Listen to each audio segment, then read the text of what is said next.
Good afternoon, everyone.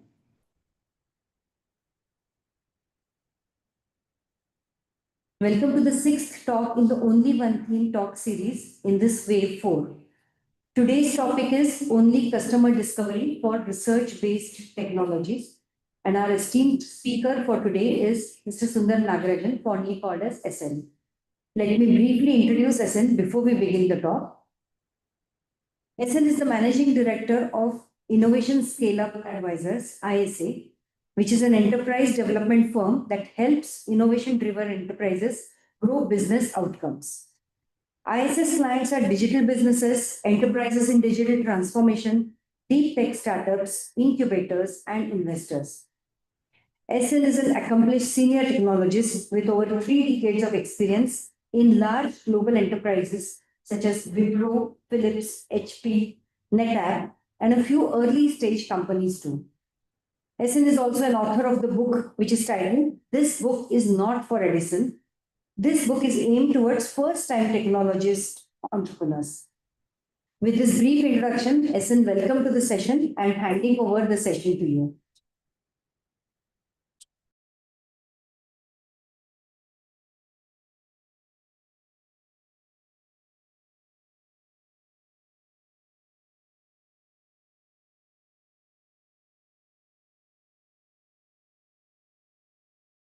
Isn't unmuted himself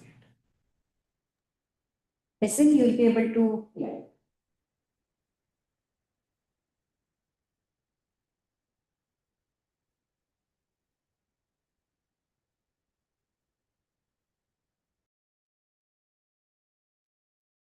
Okay, so good afternoon, good evening to everyone. Welcome to this session.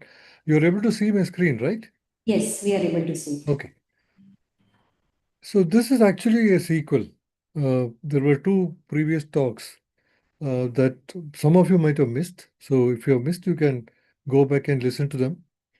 Those talks and this have connection, but I will try to summarize some of those things that we shared earlier. I will summarize it for you for those who probably did not attend to that. So let's dive into this. Everything that I'm teaching here or talking here all started by Dr. Steve Blank. Steve Blank is probably considered as a father of modern startups. You can say that. He was an entrepreneur, and later he also became an academic. And customer development as a methodology is something that he created. And there are books that describe it, and he has a very rich website. You should go definitely visit the website. I have given the link here. And you also have an excellent YouTube channel of Steve Blank, and he has spoken so much about so many things concerning startup. It will be very hard to replicate what everything he has said, right? So you must definitely follow this gentleman, and he has had big impact in modern startups. According to him, the customer development process involves 4 key steps: customer discovery, customer validation, customer creation, and company building. But we are going to cover today only customer discovery. Today, the scope of the session is only on that. But briefly, we'll touch upon the other aspects as well for you to get the full picture. Now, this is again something I presented before too. We are trying to understand the nature of science and technology-based startups. Our focus today is research commercialization or technology transfer. These are practically the same idea, that you create a technology in a lab, maybe an academic lab, research lab, and or an enterprise R&D. And how do you convert the technology into a product or a service? That's broadly the theme of the topic today. So this diagram helps you to understand how these things work. So on the left-hand side, you have scientific discoveries and inventions. On the right-hand side, you have the products or process, which means products or services. On the y-axis, you have the technology development. How much technological or scientific research is required to do this particular solution. On the x-axis, how practical is the application? How quickly is it required in the market? So in this, you can see that the fundamental research, which is basically the scientific research aiming to create knowledge, not commercial gold, is also called the Bohr quadrant. And the technology research, technology readiness level, as NASA puts it, level 2 to 4. I'm assuming many of you may know these terms. If you don't know these terms, you can Google search them or refer to previous talks in the series. So here the objective is to invent something and solve a scientific challenge, a problem that has been in science, right, or in technology, a capability. But not necessarily the application is very clearly known. So that's why it's called Bohr quadrant. Now, to the right of that are where the applications are very highly visible. A major invention, a major invention leads to a lot of applications for them. Most of the startups or ventures or new products and services that come to the market are influenced by or powered by a new technology. It's called Edison quadrant because Edison's inventions were highly influenced by electricity. Invention of electromagnetism and electricity that led to the decade of 1890 to 1900 is when most of these inventions happened. Here the difference is there is a powerful technology that has come, a new capability that has come, which can be applied to a lot of applications which are currently being done without that technology. Okay, so it's called the application innovation. So it is commercial ready, de-risked technology, immediate market opportunity. So that's what the Edison quadrant is all about. Today, if you see the generative AI or the large language models is powering a lot of applications. A lot of practical applications are coming through that. So these are all application innovations. What we call as deep tech innovation is a combination of both. There is a ready application, but there is no technology, there's no capability. As you can imagine, vaccines fall into that category very easily. You can imagine that there is a disease and we need the vaccine and we don't know how to make it, right? So it's a purely technology invention driven, and once the invention is done, there's a big need market for that. That's why it's called Pasteur quadrant, respecting Louis Pasteur. Here, the use-inspired scientific research is what happens. So you start with a problem, a challenging problem where there's a need, and then you do basic research to get to the solution. And pathway to commercialization is very clear. I'll give you another example just to make it easier to understand this concept. If I would like to fly from Delhi to San Francisco as a commercial passenger in 3 hours, today there is no solution. Someone could create that.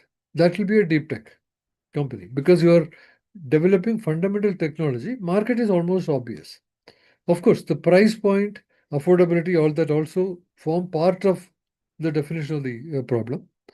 So that's why I said a commercial passenger like me, which means I can't afford a big cost. It should be a reasonable cost. So all those aspects get covered through that. So deep tech is where you require a deep technology work, given the market need is already there. It's almost evident. It is a big step in progressing to the front. Whereas in application innovation, you're taking a technology and applying it to a different context. Now, when we talk about research commercialization and discovering customers, we are talking about this boundary that from the fundamental research you found things, you can either go and solve a deep tech innovation problem, or you can potentially apply it in an application problem. So your customers are somewhere in this two quadrants, the Edison quadrant and the Pasteur quadrant, right?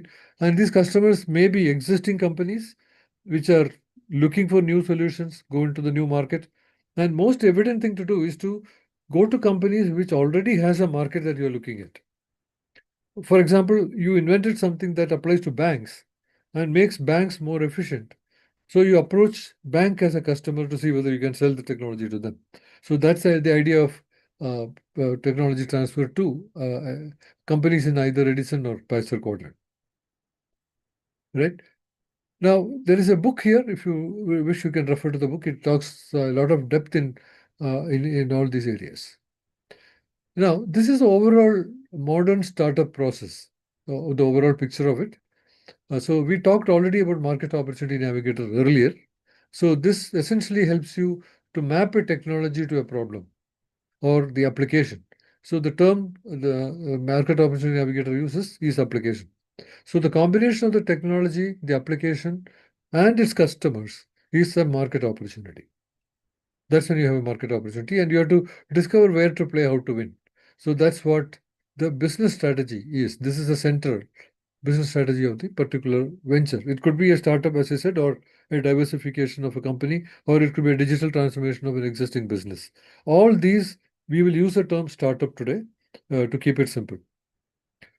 Now, customer discovery is a process that happens for the technology problem mapping. That's where customer discovery works. Okay. And as the picture shows here, it is about listening. Okay. And customer development and customer discovery included in that. As I said, there are 4 parts to it.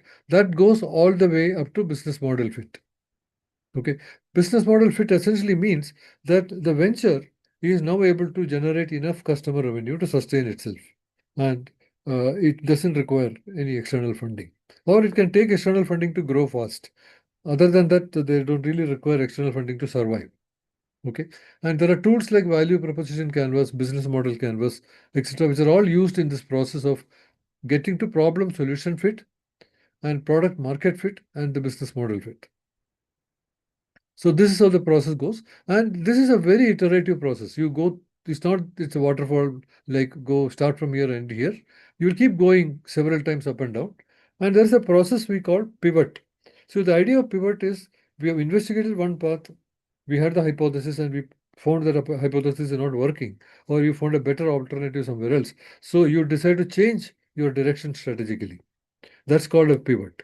Okay, so all that happens very often in this. So this is the overall picture of how a startup gets developed. Now, technology commercialization starts with an outline of what is called a technology brief. We talked about it in the previous talk in more detail. So those of you who could not attend that, please go back to that. But this is essentially a description of the technology and uh, how it has to be translated into a value proposition. It has to be usable for someone. How does it work? So these are the various sections of that brief. So you can imagine this is a document. This is basically a document or a website or a web page that you use to announce your product. Okay. And market opportunity navigator fits in here, where you decide where should we work, which market should we go after, what are the opportunities for us. Once you've done that, get out of the building, because you have been in the lab developing this great invention or innovation. You cannot find these answers sitting in the lab. So the basic message of customer discovery is get out of the building. Right? So now, when you get out of the building, let's try to understand how does it work. So this is the path or the value chain of how a technology reaches to its final customers who are on the right hand side. So the core of it is a philosophy or a science that starts a research. It builds a technology which is essentially a component or a capability or a platform. Okay. It creates something which cannot be directly consumed, but it can be applied into a product or a service. In our session today, product and service are not different. They're the same. Say, for example, Google Mail is a service, or Netflix is a service, but it's a product. It's a product delivered as a service, right? And I have drawn this line here because today's focus is technology commercialization. Okay, so we are talking from the perspective of the researchers or the inventors. How can they reach the customers? And the real customers who are on the right hand side, they are the ones who are paying for the technology. So they pay for the service if they're using a service, or they pay for the product if they're using the product, and that trickles down to the technology.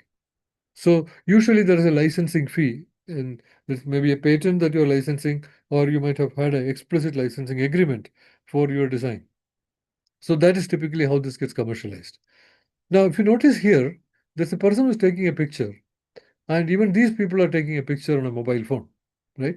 So the theory of JTBD, or jobs to be done, this stands for jobs to be done, is a more abstract way of talking about what is a need, what is a pain, what is a want. We have all these different terms that we use.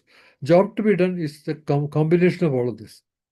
It talks about the functional, emotional, and social needs of a customer. Okay, so the theory here is customers do not buy products, they only hire a product to basically improve their lives or their jobs to be done. Okay, they want to transform their lives for the better. That's what every one of us are interested in as customers. Okay, customer experience is the early adoption of a new idea, a new way of doing, whereas customer success is a continuous adoption. The person continues to use it. That's a lagging indicator. So a product or a technology succeeds only when people continue to use it.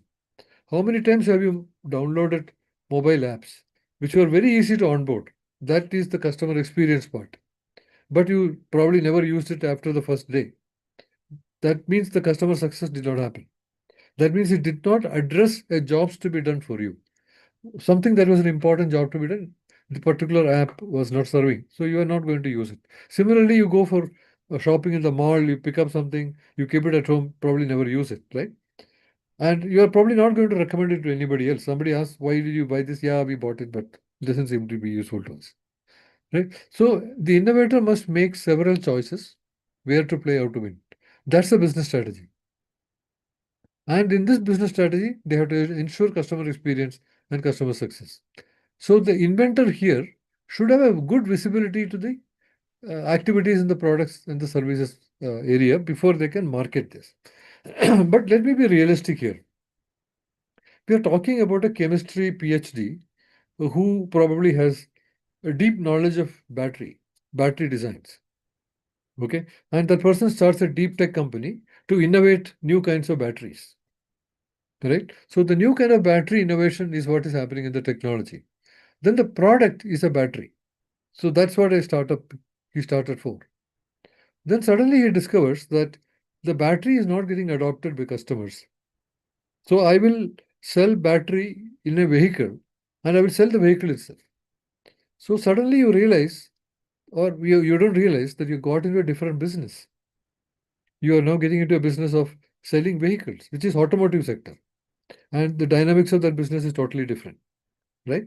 Now, when you're trying to sell the vehicle to a customer, the customer says, I don't want to buy the vehicle, I only want to lease it.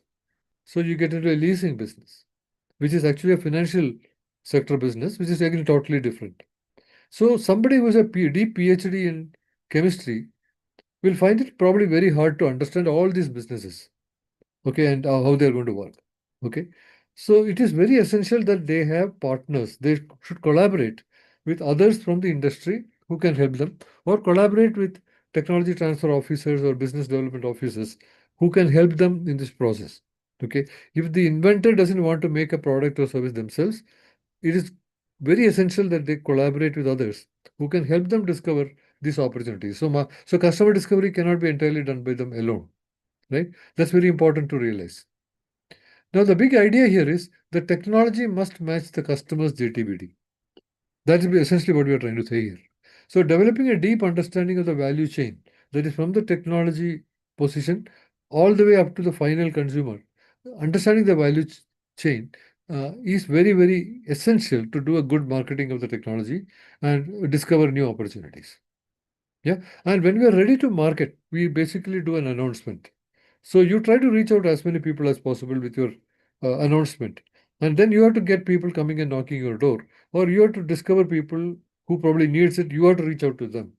So you start with a discussion. Okay, there's a negotiation that starts. Okay, that is a time you have to see whether your technology can be packaged into a product or a service. And this entire customer discovery then happens from that point.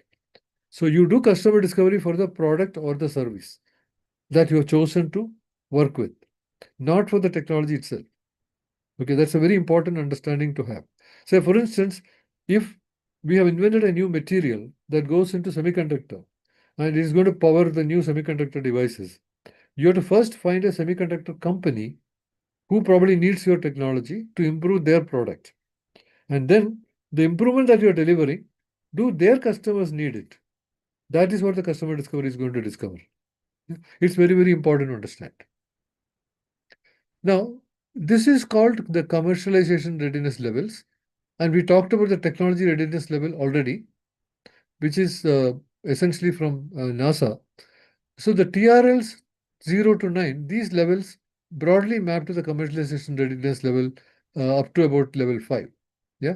And there is a reference here. Please go to this source and read this entire paper if you are interested in knowing about this. Otherwise, the CRLs is a pretty good tool to use. So this describes each level what it's supposed to do. So essentially what CRL is doing is it is wrapping the technology aspects and the commercialization aspects into one model. That's basically what it is doing. So if you notice here, so the level 0 is you are doing research and fundamental science and technology building block. You have started the process of thinking about how the science and technology will work.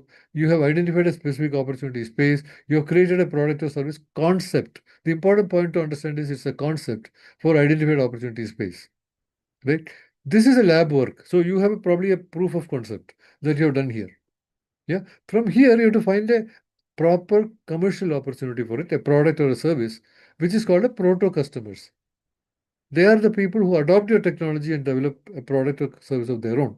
So there is a chasm one shown here. A chasm is nothing but a valley of death. If you are not able to cross this line or this chasm here, this will not go to market.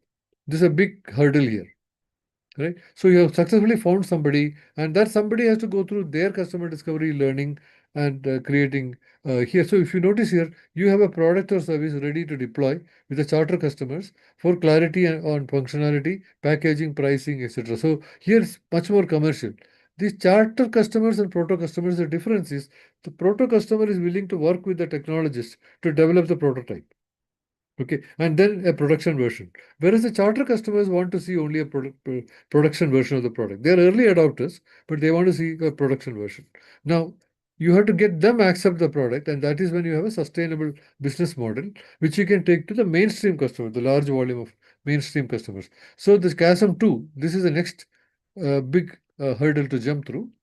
Okay, and then you come here, you are ready for full scale deployment for the mainstream customers with functionality packaging, all that. From there to a full scale business, a sustainable business model is the so-called chasm 3. So this company's philosophy is it's three chasms that you cross before you reach the business model fit, which I talked about earlier. Okay. Now, customer development, as defined by Steve Blank, covers all this. Okay. However, we are today talking only customer discovery. And customer development, what Steve Blanks describes, is what has now been supported by various tools like value proposition canvas, business model canvas, and all of that. So all these are now integrated. You can see several discussions on these, in the YouTube. If we go forward. So now let's do a little bit of a definition here. Customer development is a four-step methodology, as I told you earlier, designed to discover and validate that a startup has identified a market need and built a right product to satisfy that need by rigorously testing assumptions using a scientific approach, leading to building a viable, repeatable, scalable business model. Right? Now, as I said earlier, the startup word here stands for a maybe a venture supported or otherwise entrepreneur supported startup, or it could be a digital transformation of an existing business, or it could be a diversification plan of a company. Okay, they may want to enter into new markets with new products. All of them we are calling startups because they all go through the same challenges, but for the capital. Only the capital comes from different places. Now, customer discovery is a first step. It is the initial and iterative process of understanding customers' situations, wants, needs, and pain points. We broadly call them as JTBD, collectively call them as JTBD, I'm sorry, to validate assumptions about the product or service, which involves testing whether the problem you think exists actually matters to customers before committing to product development. Customer development is about problem space. It's not about your solution. Very important to keep that in mind. So customer discovery is a first step in the innovation adoption. You start with a set of untested hypotheses. You believe that, okay, customers need it if I build this. Yeah. And customer discovery explores the problem. Most of the conversation is about the validation of the problem and later followed by validation of the solution. Okay. You do pivots in the process. That's why I said it's an iterative process. You go back and forth.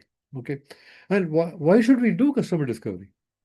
If you don't do customer discovery, you may waste a lot of money building the product, which is a wrong product, which nobody wants. And that is a major reason for most startups to fail. Most of the startups fail because they first build the product, because that's the comfort zone of a technical person. To build a product, they know how to do. That's easier. And they perceive a problem, they build a product, and then the product doesn't get adopted. And a lot of money wasted, time wasted, and the business doesn't succeed.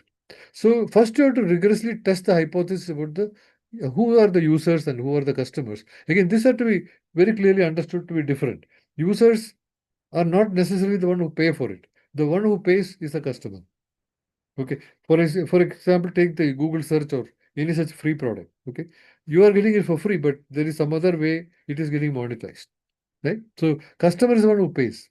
And what problems they are willing to pay for to solve. Yeah, that's the process here. Second is to uncover deep functional, emotional, and social motivations. This is a JTPD mapping. Okay, that truly drive the customer behavior. See, I'll give you an example here to sort of illustrate this point.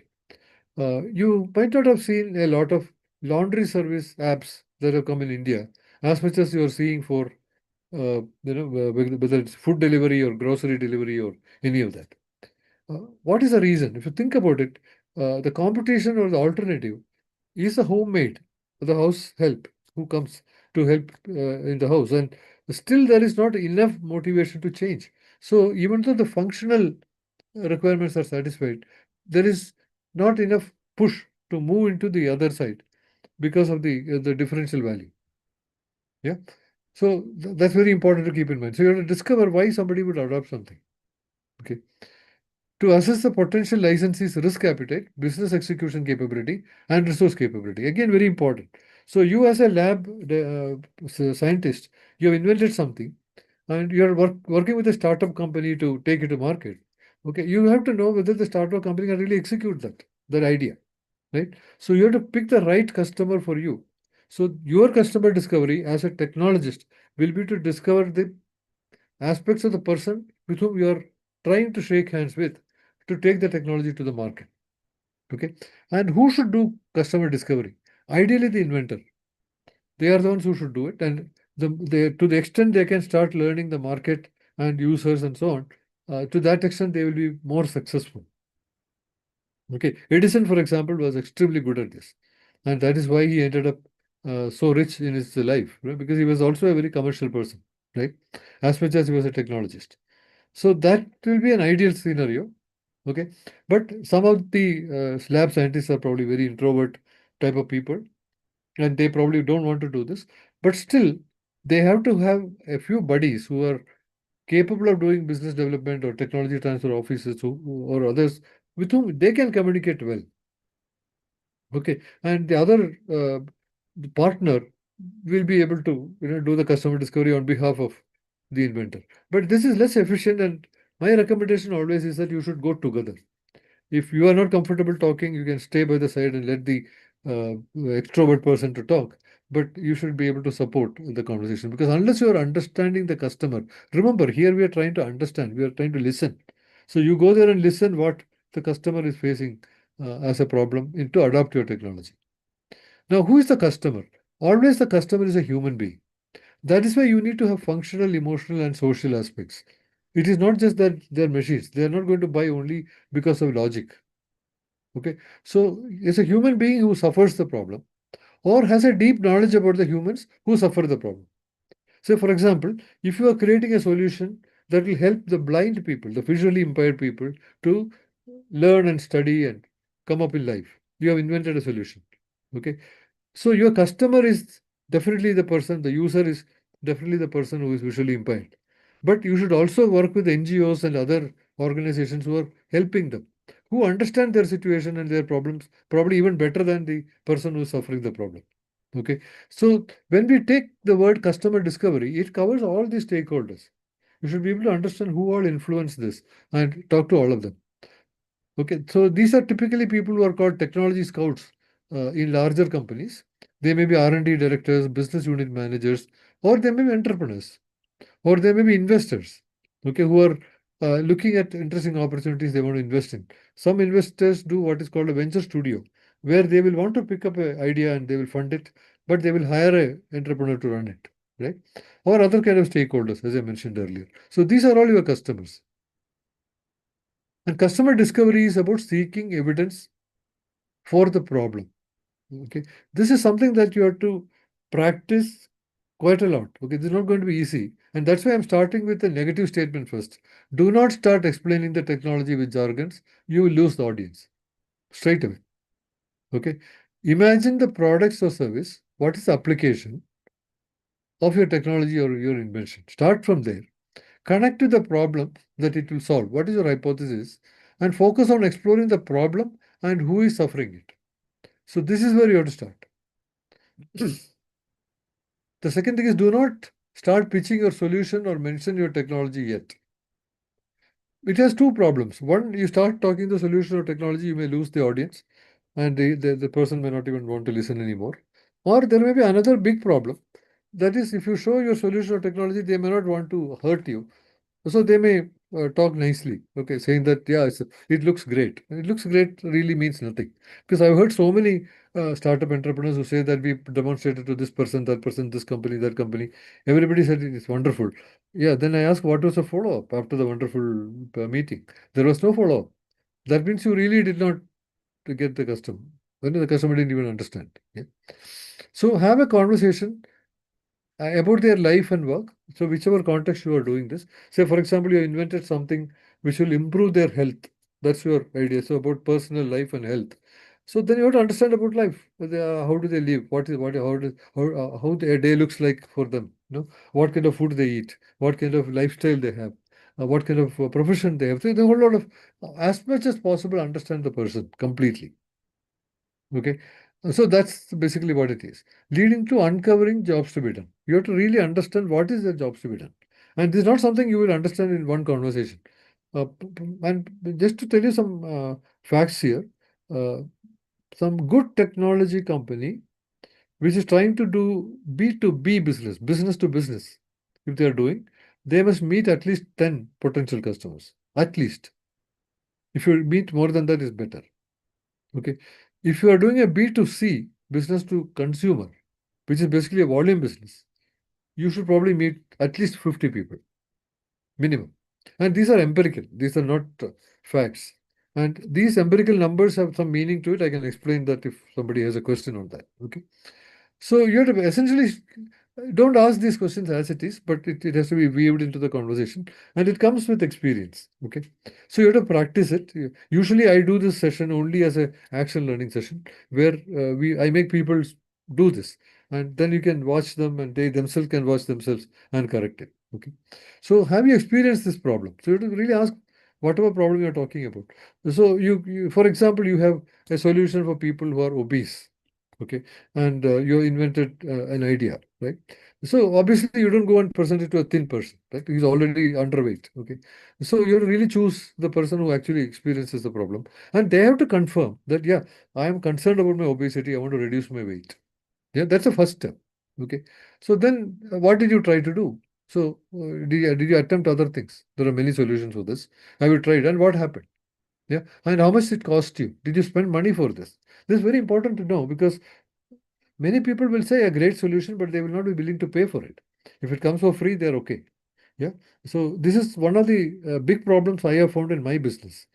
There are 80,000 startups starting in India every year, and all of them will not succeed. About 90% of them will fail. So in my business, I should have a huge demand, right? No, I don't have a huge demand because most of them are not willing to pay. They're very happy to come for a session like this. But when you tell them that, yeah, a consulting engagement will cost you this much, then they will probably, oh no, no, I don't think I need it, right? So very, very important to understand, do they realize the value? See, the value is realized. Okay. It is not the value is advertised. So without taking the help, they are likely to fail. They are likely to lose a lot of money. They are likely to lose a lot of capital, which they are answerable to a third party. But all that they will not be able to realize or internalize in the beginning. So the effort to educate and help them understand is very, very important. Okay. So how much did it cost you? And did you, what did you try to do to fix it? So these kind of questions is what you ask. And avoid questions that will be answered yes or no. Okay. So those generally try to reduce or minimize those questions. Again, I'm not saying you should never ask, but if you can minimize, it will be better. Let them speak. And in a good customer discovery meeting, the ratio of what you speak and what the customer speaks should be about 20-80. So the total time, about 20% you should speak and 80% they should speak. That's when it's a good customer discovery meeting. Yeah. So ask these open-ended questions and don't interrupt them. Don't try to give a solution. Okay. Suddenly you may have a tendency to pitch a solution. Oh, that problem, yeah, it can be easily solved. This is how you do it. So sometimes what happens is in a customer discovery meeting, you may have to demonstrate credibility. Okay. When they are talking to you, they may, because they don't know you, they may probably try to check your credibility. For that, you can give some level of answering. You can say, this is the area I work in, these kind of solutions is what we do in our lab, this is the kind of capabilities we have. To that extent, you can say, but try to minimize it or don't even offer any solution, especially when you are doing customer discovery conversation. Generally, these conversations follow this framework. Where do you want to go? What is your destination? How would you like to see your life? Okay. And where are you today? And what is preventing you in making progress? This is typically the framework of the conversation. So let me give you an example to again help you with this. Many of you may not even know the times when we went to railway station and booked tickets. Right? That was the state of the art. Okay, people went to the railway stations and booked ticket. It takes many hours, several hours to do that. Okay, and stand in queue and all that. Okay. Then comes the solution, which is using internet, credit cards, and all that. We can do online booking. Okay. So when you're doing customer discovery, you could potentially try to understand how do you book your tickets now? How much time are you spending? And so they will say it's very frustrating. This is the problem. That's the problem. So then you ask, how would you like to see it improve? Today you're spending 3 hours. What if it comes down? What will you accept? So trust me, people may say, I'm now spending 3 hours. I will probably like to see it come down to say 1.5 to 2 hours. That's the level the customer can imagine. Okay. You are saying with online booking, I can do this in 10 minutes or 15 minutes. Okay. That's not something you have to tell them at that point of time. Try to understand that. Then you ask them what is preventing you from getting there. Okay. What are your challenges in making, yeah, you would like to reduce it from 3 hours to 1.5 hours or 2 hours. But what have you tried? And how has it worked or not worked? So they may say things like, yeah, I have engaged somebody else to go and stand in the queue for me and then pay for that time. And then I finally get there and buy the ticket and come back. And these kind of solutions is what they have tried. Right. So they will tell you those kind of solutions also. Right? So try to understand the conversation, try to structure it in this structure.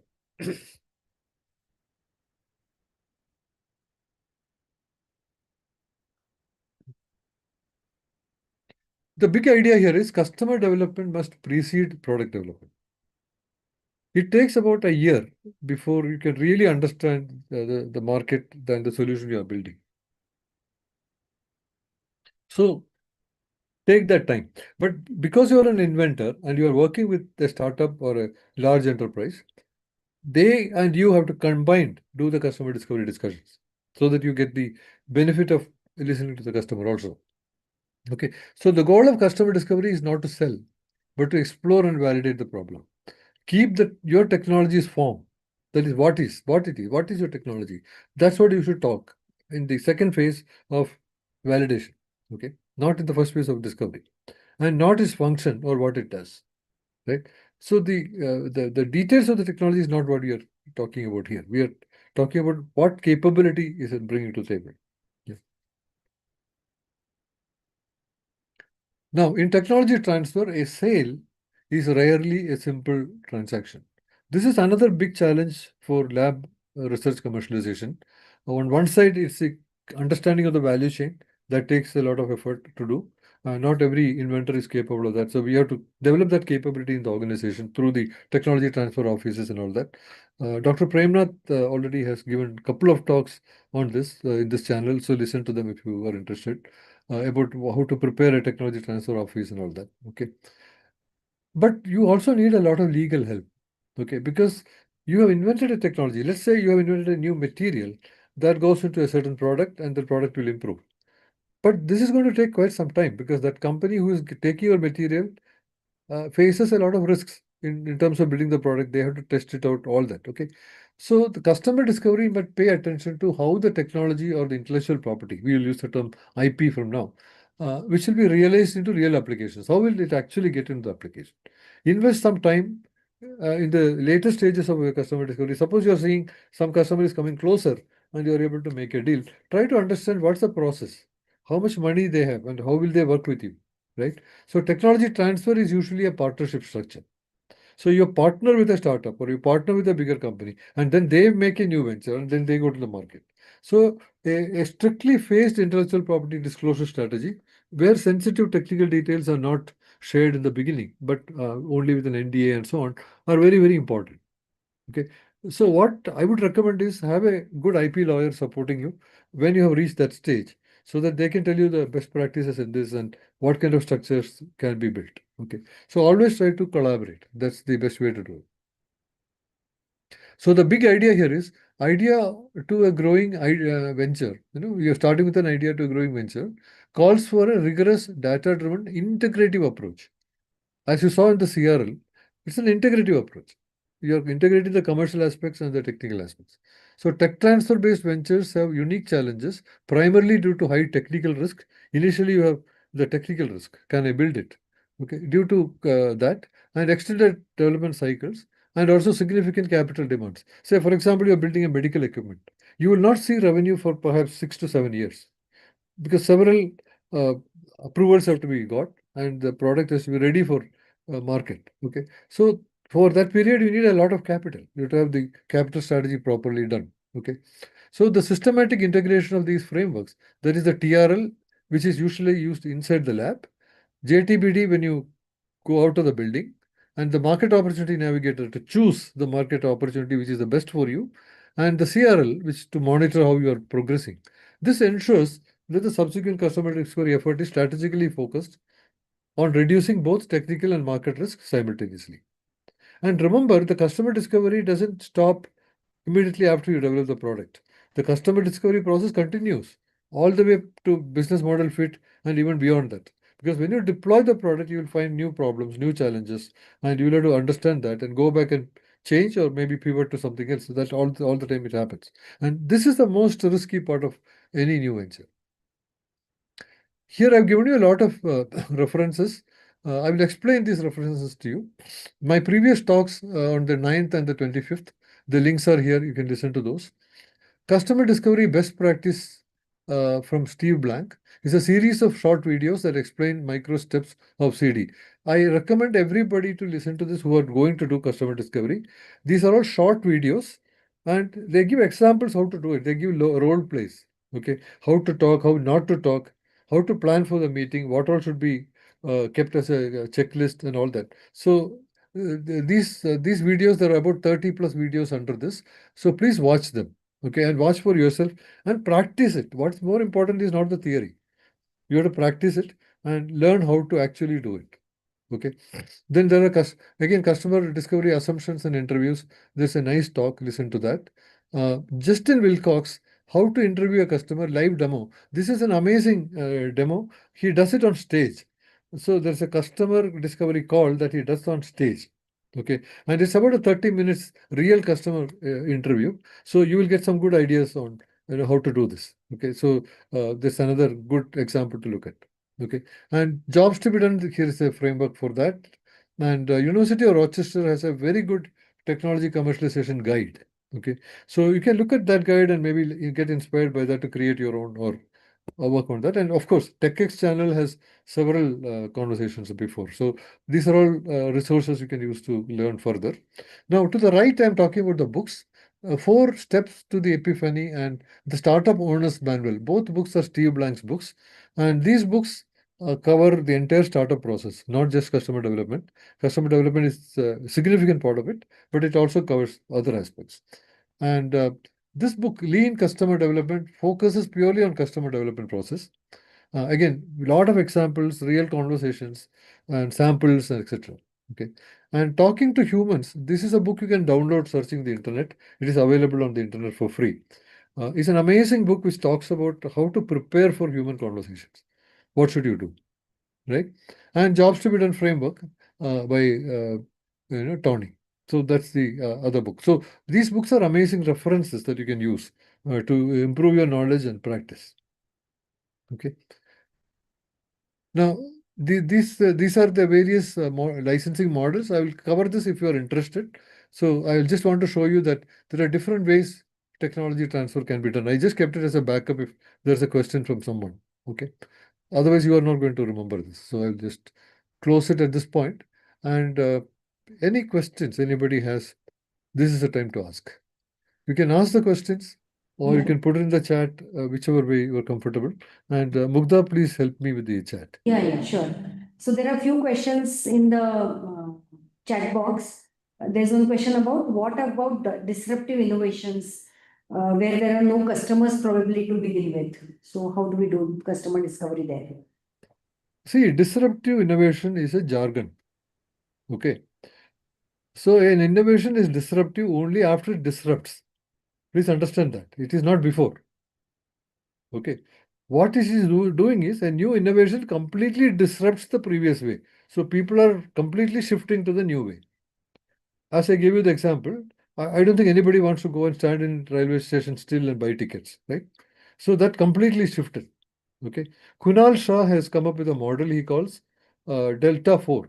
You can again do a search on this and find this, where he says from the current way of doing to the new way of doing, if you quantitatively give a number to it, say, for example, going to the railway station and booking a ticket, standing in a queue, I score at 1. And online booking, that experience I score at, say, 5 or above, then people will permanently switch. Okay. But the new way is not so much of a change, people will not switch. Okay. So the JTBD does not change. Disruptive innovations only disrupt the solution. They don't disrupt the JTBD. Right? If you go back to the JTBD example here, people used to take photos using cameras. Now they can take photos using mobile phone. It's a disruption, right? Camera business got heavily disrupted. But the disruption happens post facto, not pre facto. So whether you will be able to disrupt or not, only time can tell whether the new way will be accepted or not. So it applies everywhere. Yeah, there's one more question about what is difference between innovators and entrepreneurs. Great question. Okay. I would like to say that innovators and entrepreneurs are the same by and large. But inventors and entrepreneurs are different. Okay. Inventors are and innovators are different. Okay. Inventors are people who are creative. They are very creative, very talented, very knowledgeable about a domain, and they are able to find a new solution. They don't care about any commercial value or use about it. There are several patents that are there granted by the patent office, which are not commercially useful at all. Okay, the commercial usability of an idea or a new solution, uh, if that is not in the mind of the person, then that person is a creative inventor. Okay, if they are also thinking about applications, how to apply, they are innovators. Now, innovators to entrepreneurs, there's a slight progression. So both innovators and entrepreneurs are good at discovering a commercial potential of a particular idea, but the entrepreneurs take the risk of starting a company, taking the necessary investment and building the company. They take the risk. Whereas innovators, by and large, become co-founders. Again, to tell you a fact, more co-founders have made more money collectively than more the founders, the CEOs, or the main entrepreneurs. Because as I told you, about 95% of startups fail. That's what we say generally, right? Startups that make a lot of economic value, probability of success is only about 5%. That's a reality. Yeah. For those cases, the entrepreneurs who take the main risk, those people generally fail. Whereas the innovators, who are the co-founders, they may not become as rich as the entrepreneur, but they take a lesser hit on their side. And if they're smart enough to move around and tag along with the right entrepreneurs, they make more money. So you heard about Narayana Murthy's Infosys, right? And you know many people became millionaires. And how many of them you know? Perhaps the first 100 to 200 employees became big billionaires, right? But you hear about the big numbers like Narayana Murthy, Nandan Nilikani, and so on, right? So the main entrepreneurs tend to get the larger risk and the larger reward. Okay, whereas the co-founders, the people who joined as early employees, probably get lesser risk and lesser reward, and collectively they may make more money. Okay, so that's how the progression happens: inventor, innovator, and finally entrepreneur. Okay, so innovators are very good co-founders. There's one more about in a D2C startup, how is customer discovery to be done with limited budget, particularly when it is bootstrapped? If a company is bootstrap, all the more reason for you to do customer discovery. Because if you remember, what did I say? To do customer discovery, all that it takes is your time. It doesn't take any money. You don't have to demonstrate any product. There is no demo. There is no description of solution. If you're trying to build a D2C product, what does it mean? You are going to directly ship to customer or consumer a certain product. So you have to first understand whether there's a demand for it. So you may have to talk to people. I'm trying to build a product like this, which will be shipped to you directly. That's the model. That's the uh, context you keep in your head. That's not something you will tell the customer. Okay. And then try to understand how many people will probably buy that. And what is the current buying habits. Okay. And try to understand why would they switch to you. If they are not buying the product anyway, your D2C will not make any difference. Right. If they are buying the product, then you can do that. Then what you can do is you can build the first prototype, which is called, I prefer to call the word minimum deployable product, not minimum viable product. I use the word minimum deployable product, or it's a production prototype. It's a production prototype means the quality is like a production product, but it is giving the first basic functionality. Say, for example, you want to take the example of Amazon. They started as a book selling company. Okay. So he was building the platform. So he was actually getting the order, going and purchasing the book and shipping. But the customer experience is the same. He did not maintain an inventory. He did not have onboarded sellers. Okay, so that's a minimum deployable product. Okay, so it's a product I can sell to customers, collect money, but the back-end process may not be scalable. That's okay. You can transform it later. That is how you validate what you discovered. And when you validate, you discover new things, then you go back and correct. That's how it works. Bootstrapped companies should do significant customer discovery. That's the best way to do, and they will conserve their money. But if you think that you are also funded, okay, and if you are funded very high, those companies are the ones which are failing now. If you really see, the people who have a lot of money are the ones who are failing. Okay, because they have not done the customer discovery, customer development adequately, and there is no real business model behind them, and they are all failing. Yeah, so that will be the outcome. So funding will only accelerate whatever you're doing. Funding is for acceleration. If you're in the right direction, you will go in the right direction faster. If you're in the wrong direction, you will go in the wrong direction faster. So funding doesn't make a difference. Okay, next. And you referred in your references also, there was one book on lean customer discovery. Yeah. That might have more pointers also. Yes. It is Yeah. basically for the lean development startup process now that's what we all are using. Yeah. So kind of this is a repeat question, but he's asking for a definition of a startup. How is it different from innovators or entrepreneurs? If Okay, you- definition of a startup. Good question. Startup is an organization, it's a firm. Okay, whereas an entrepreneur or an innovator is a human being, is an individual. So if I take my example, I am the entrepreneur. Okay, Innovation Scale-Up Advisors is the startup. Okay, now what is a startup? A startup is a temporary organization in search of a business model. That's what a startup is. It's a temporary organization. The organization may change. It may try different things to do. And it's trying to search for a business model that is viable and scalable and repeatable. That's what it's trying to do. Okay. So the startup organization first goes from what is called the 0 to 1 phase or idea to business model fit. This mostly is led by the entrepreneur personally. Okay, the entrepreneur is in the business very deeply, get other people into it, and they work together to build the product. Once you have got the business model fit, you have to go to the point of thriving. That is what we call scale up. Scale up is when you have a business model fit. You have, say, you have gone from 0 to 1. Now you are growing to 1 to 10. You are trying to do 10x of this. And in this time, you also flip. In the sense, you take yourself out. So far, the entrepreneur was building the product. Now the entrepreneur will start building the organization. Okay. And the entrepreneur will take themselves out of the organization and they will build the organization. So once you have achieved the thriving point, okay, you have come from 1 to 10, and from 10 to 100 is a last phase of the rapid growth. And that is where venture capitalists are most interested to funding.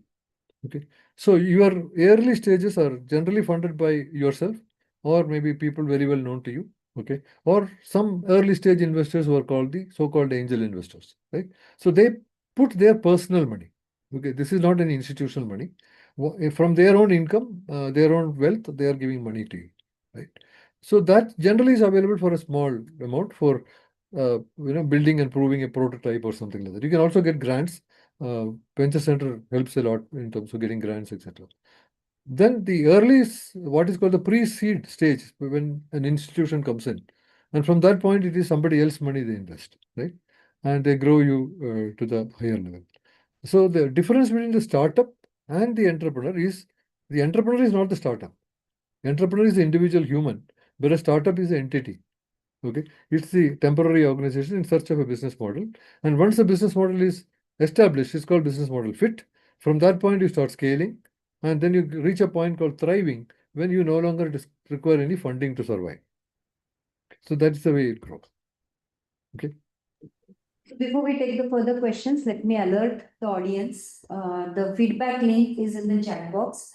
Please give your feedback. It is very important for us to get your comments so that we can try to incorporate your suggestions in the upcoming sessions also.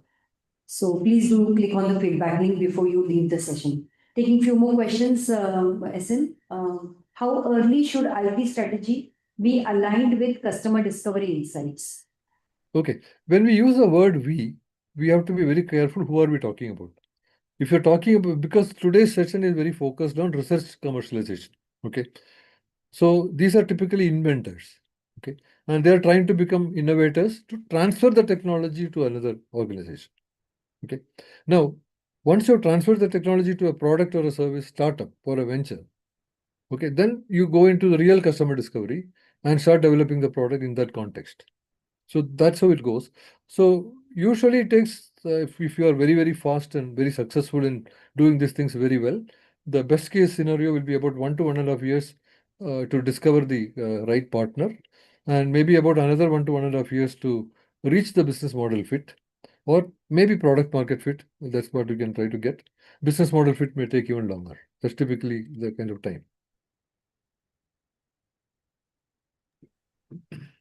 Next question is from Deepali. She says, currently we are plotting our solution to gain trust in our innovation. At what stage should we start licensing? I'm not really understanding the question. Could you read it one more time, please? Currently we are plotting our solution to gain trust in our innovation. At what stage should we start licensing? I suggest the person can unmute and ask the question. Not able to understand. Yeah. Currently, we are piloting our solution to gain trust in our innovation.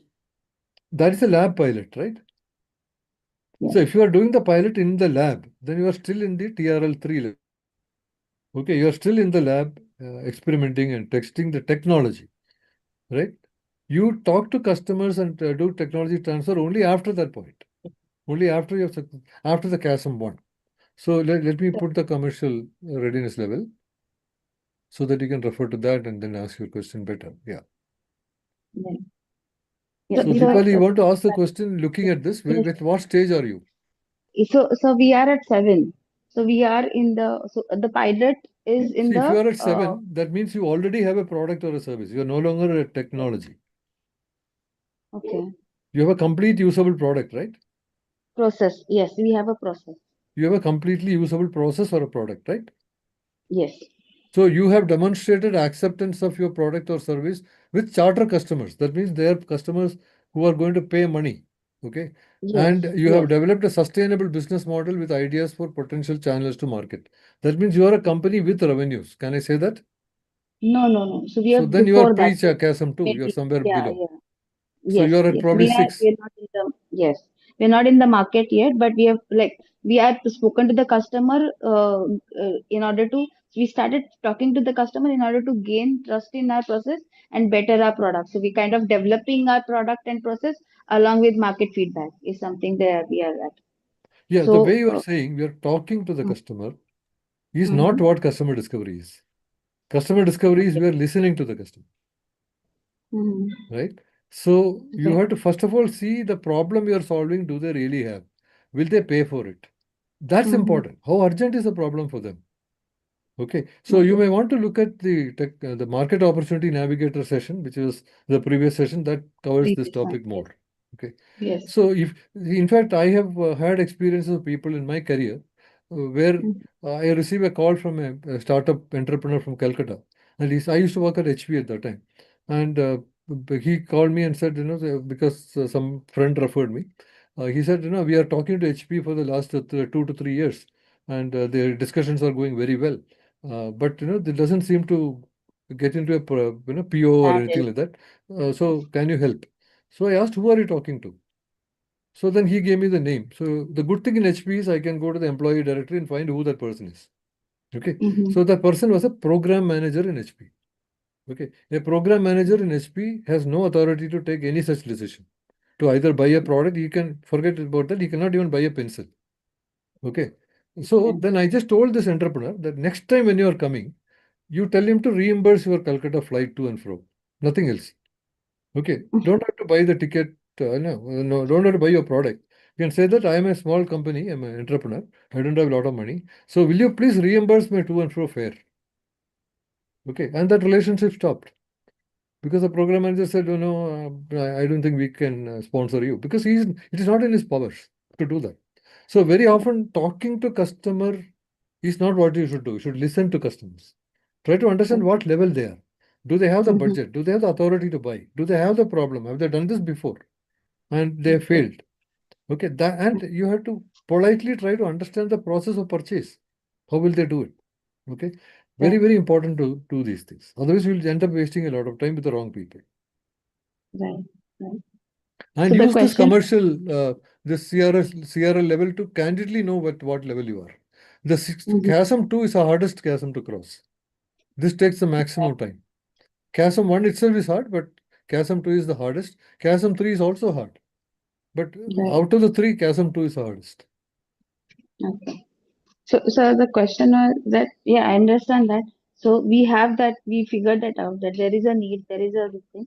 But then my question was that at what point should we start? So what the pilot is to gain the trust and demonstrate the supply chain, or this is how it works. That is what the pilot is about. But Will they pay for the actually, pilot? yes, no. So we have gotten grant for the pilot. Pilot is No, no, that's the established. mistake you're doing. You ask the Okay. customer to pay for the pilot. Okay. You say that this can't be a free pilot. We are a small company. We don't have a lot of Uh-huh. money. Ask them to pay a small amount of money. It may not be the price of the product. You have to Right. simply say, give us, say, 1 lakh for the pilot. Okay, Okay. whether they're giving you 1 rupee or whether they're giving you 1 crore, the process is the same for them. Right. Okay, so you have to Right. really ask, will they pay for the pilot? Try for the paid pilot. Or you have to have at least a letter of intent that if the pilot is successful, they will place order. Right. Okay. Okay, these are the kind of indicators you have to look at. You have to have a Right. MOU, Memorandum of Understanding, or a letter of intent. Okay, where they will say we'll buy so many quantities if this is successful. Ideal is Mm. they pay for the pilot. It is a production ready pilot. Right. Okay, so once they start paying, you can deploy. That's it. It's already This is deployed. when we piloted, sir.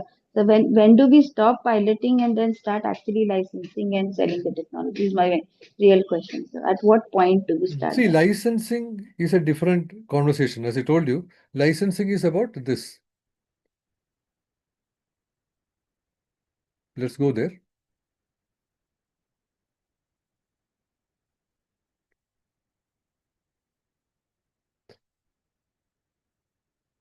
Yeah. So this is the point that you're talking about, right? So you have done the pilot successful.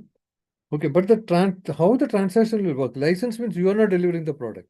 Your customer is going to deliver the product. Okay, they're going to license it, they're going to manufacture it, or they're going to use it in their process, or whatever they're going to do. You have to clearly reduce that into an agreement. So this is something to discuss with them. So after the pilot, what happens? How will this be realizing into money? You have to have that discussion. Okay, and it's a partnership structure. So if you come here, this page, this deck you will get. So this will also come to you. There are various agreements, kind of agreements. I've just given 3 examples. Okay, so the option agreement is where they will try before they buy. Yeah, so this is one way. The other is the sponsored research agreement, because whatever you have done is only meeting some part of it, some extra work has to be done. So that you get as a contract from them. Okay, and the third is the field use of licensing, where you are licensing to different people, different segment of users, right? So this requires professional help. Don't try to do it as inventor if you don't know this. Okay, so you take help from organizations like Venture Center. They may be able to refer a lawyer to you, or a technology transfer office, or people with knowledge of how to do this. So I think we'll pause here. There are a few more questions, Sen. Will you have the time to take few more? Yeah, I can answer. You just go ahead. Okay, so before people start leaving, let me remind once again, the feedback link is in the chat box. And now our next session is going to happen on 6th of January 2026 in the new year. And that's going to be on innovation, R&D and innovation trends in India 2025. So we will meet all of you on 6th of Jan at 4 o'clock. That is at the same time. It's a Tuesday and 6th of Jan. So there will not be any sessions for 2 consecutive Tuesdays from today. Okay, so let me take a few more questions, SN, if we have time. Yeah, I'm available. Go ahead. Do we have a category of knowledge entrepreneurs, some who looks at stakeholders' value rather than the shareholders' value? And if so, do we have some blueprint metrics for measurement of success? Yeah, you are asking about social entrepreneurship. That's what I understand. Okay, so if you are saying that I'm not working for shareholder value, I'm working for stakeholder value, it's a social enterprise. So social enterprises, there are many. There is a social enterprise business model also, but that is not the scope of this talk. Okay, there the measures may be something else. A good example is Arvind Eye Hospital, Madurai. Okay, Arvind Eye Hospital is a social enterprise. They basically help alleviate blindness. Okay, so their metric is on that. How many eye surgeries they do, how many people they take out of poverty because of they get the sight and things like that. They use such metrics, not financial metrics, but at the same time they have to be financially sustainable. So it is not that money is not required. Money is required to sustain. They just don't take the money out of the company. That's all. You still have to develop profits. You still have to develop scalability. All that is needed to help people. Yeah. There's another from Tina. What factors influence the successful commercialization of patents emerging from publicly funded R&D institutions? It doesn't matter whether something is publicly funded or privately funded. Commercialization follows the same process. And the proceeds of the commercialization, how it will be used, is up to the institution that owns the particular innovation. Say, if it's a government institution, they may use that for some other useful purpose rather than taking it out of that entity. So don't confuse these two. Every organization, the process is the same. You're licensing patents. You can choose to license it for free, for example, for deserving cases. So those kind of things can be done, but the process is exactly the same. There's a last one about what social, emotional, and institutional supports are most important for surviving the innovation valley of death. Let me tell you a very hard truth. Okay, nobody cares about you as an entrepreneur. Don't look for this help from outside. It will not come. Okay. If you become very successful, everybody will praise you. They will invite you for keynote speeches. All that will be there. Okay. But only successful entrepreneurs get respect. Okay. And support. They will also get more support because they are successful. That's the irony of the situation. Okay. If you are unsuccessful, if you are struggling through something, tough luck. That's it. Okay. So You may get, there may be good Samaritans everywhere. Some good people will help you sometime. But there is no structure, there is no organization that will help. Okay. And that is also not practical. The whole game of entrepreneurship is about high risk, high reward. Okay. So you should know how to play the game. Not everybody wants to climb Everest, right? So if you're saying that I want to climb Everest, better be prepared for it and try to go to the peak. And don't complain that I slipped and broke my leg, because that happens. Sometimes you may fall through a chasm and die also. Okay, so that's up to you. Nobody will even know you after that. Yeah. So, but that's the harsh truth of entrepreneurial life. Okay, and one has to realize that. Okay, so that was all from the chat box, Sin, and we have your Dolly Bassin is lifting her hand. Her or his, I don't know. yes. Any question? You can unmute and ask. So thank you for, I had raised this question of knowledge entrepreneurship. Actually, it's not social entrepreneurship, it is knowledge entrepreneurship. And knowledge entrepreneurship basically revolves around creating new knowledge, which is helping the as an entrepreneur, not as a this thing. So I have been a knowledge entrepreneur for last 15 years now. And as a knowledge entrepreneur, I have actually turned around the entire tourism sector of India, entire SME sector of India. And these are, but there is no way, there is no metrics that I find to really measure against it. So when I received my award from US government for, in fact, I've won multiple awards for all these projects that I've done in the past. These have taken complete digital transformation for the sector or for the organization or for the government, for example.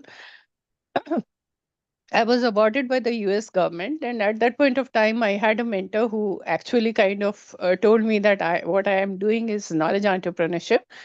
But in India, nobody seems to understand knowledge entrepreneurship, and I'm not able to really have a measurement against Yeah. which I can measure myself. So thank you for I have. clarifying. I'll give you some tips. First of all, congratulations for what you've achieved.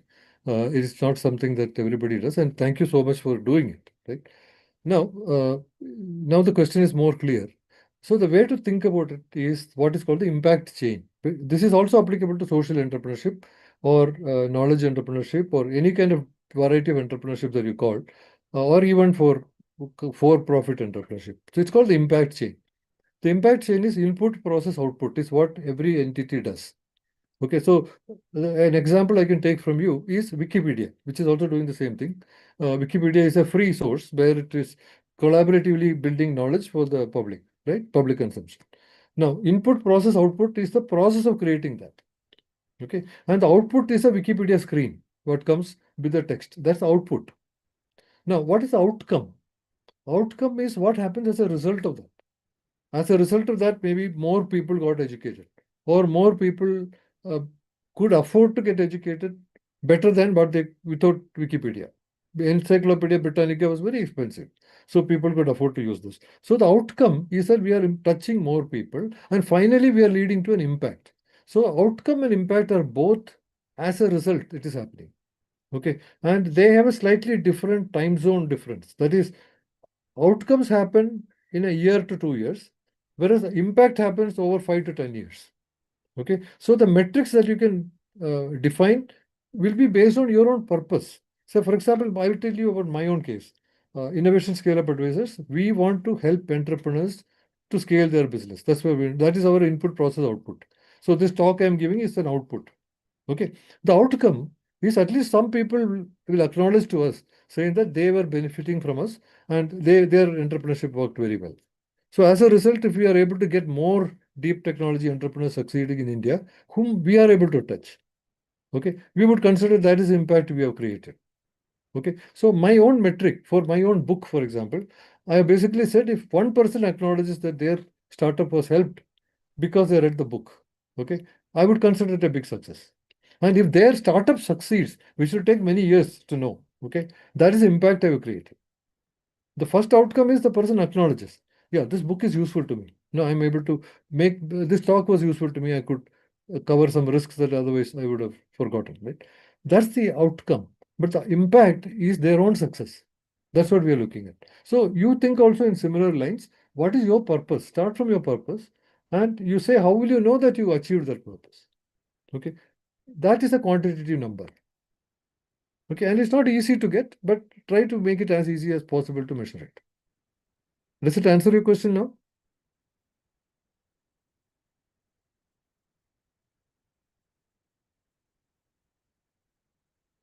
I think she's continuing to be muted. So it is input, output. That's the first part. From output, you go to outcome. From outcome to go to impact. Okay. So Mugdha, I think we can wrap up. There is probably no other question. Yes, that was the end of the questions in the chat box. Let me also announce SN is going to take a workshop on parallel topics what he has discussed during these 3 sessions. So he's going to come in person at Venture Center. We have announced it just today. So I've put the link also where the details will be available. It's a series of many workshops actually, of which Mr. Nagarajan is taking one workshop on these topics. So please do take this opportunity to meet him in person at Venture Center when he's going to be here in Pune. So we will share the details shortly with on the WhatsApp group also. Plus it will come out on our social media. So thank you so much, SN, for making time for these 3 series of talks. And we look forward to host you at Venture Center in Jan. Thank you so much. Bye. Thank you. Bye.